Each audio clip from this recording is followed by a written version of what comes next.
Hi everybody!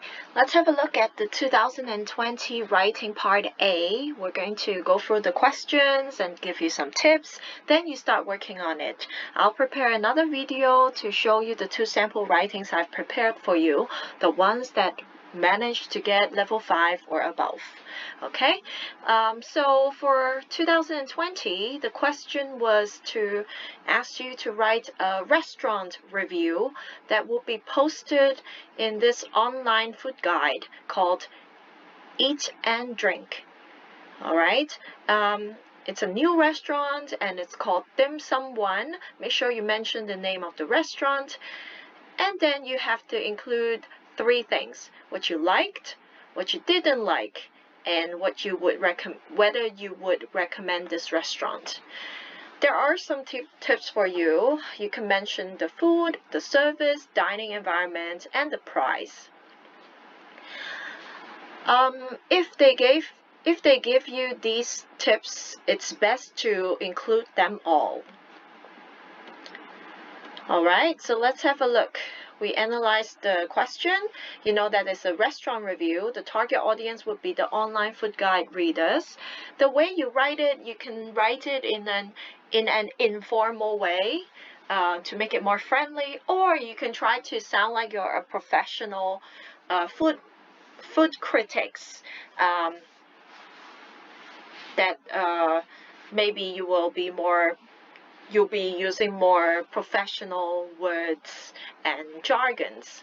I would say for semi-formal would be appropriate. I think if you make it too informal, it's kind of difficult for you to show off your language. So semi-formal to me would be an appropriate approach, and you have to bear in mind you're trying to persuade people to believe in what you're saying, and maybe they will go and visit if you recommend it.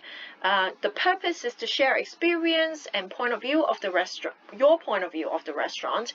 Now, if you try to recall what you've seen online, like the YouTubers, maybe their purpose at the beginning was to share experience, but towards the end, maybe if they are trying to be professional and give a genuine food review, they might end up getting sponsorships, right? And maybe they get some kind of some food voucher or coupons to go to those restaurants if they try to convince people to go to that restaurant. So maybe a hidden purpose would be you want to sell that restaurant if you like it. Okay, so maybe and that if you manage to do so, maybe you'll become a very successful salesperson in the future because you're doing them some good. You're doing them a favor. You're trying to promote their restaurants if it's a good one.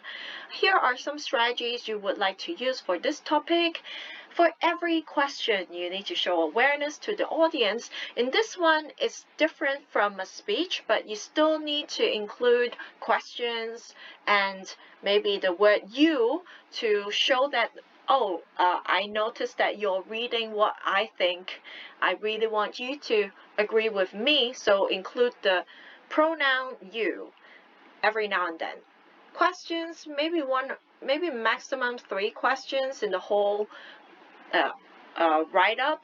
You do not want to ask too many questions because then the readers will be like, why do you keep asking me questions? I'm here to get information from you. All right, so don't overdo it. Create anticipation and suspense here. I don't think you're creating suspense. It's more like anticipation. That means you're making them feel like, okay, they are looking forward to going to this restaurant that you're trying to tell them if you want to recommend this place to them. And then the third one, add on extra special ideas about the restaurant. That's up to you. Maybe it's maybe a short incident that happened at the restaurant which made you feel very amazed, or you praise that their service based on that experience, the story that you're sharing. Alright, for language, again, you know it's sophisticated wordings, but what do you mean by sophisticated wordings? I say it all the time. I'll give you 2 sample writings after you finish your writing, and then you can decide which one is better. Rule of 3, it's not a must, but if you can try to include one. Create the appropriate tone and text type. Well, you have to make up your mind. Are you going to write it in a semi-formal way, like a food critic, or are you just going to be friendly and informal? Both of them are fine, but I would say if you want to show off your language, you want to go for a semi-formal approach. You know the text type is a food review, so make sure you organize your paragraphs into sections because there are 4 areas that were mentioned in the question, and I think it's smart to use subheadings, okay? Sophisticated language patterns. Inversion, if you can, don't include too many, maximum 2. But passive voice, I think, is definitely one of the sentence patterns you have to include because you are stating what kind of service you've received, right? And you do not want to mention the doer. You don't know the names of the waitress or waiter or the boss of the restaurant. So you can use passive voice to describe how the food was made and the service, how was the service. Then we move on to the organization. Sophisticated signpost words. We'll show you a few more in this text type. You will include some maybe contrast, signpost words to show contrast because it's a review. You don't just write great things. In the question they asked you to write things that you didn't like, that didn't impress you. So you need signpost words to show contrast. Try not to use however or but all the time. I'll show you what else you could use in the samples. Remember, don't make it sound like an essay. I'm sorry, this is not a speech. It should be a review. Don't make the review sound like an essay, so you do not use firstly, secondly, thirdly. Don't use those because it's not natural.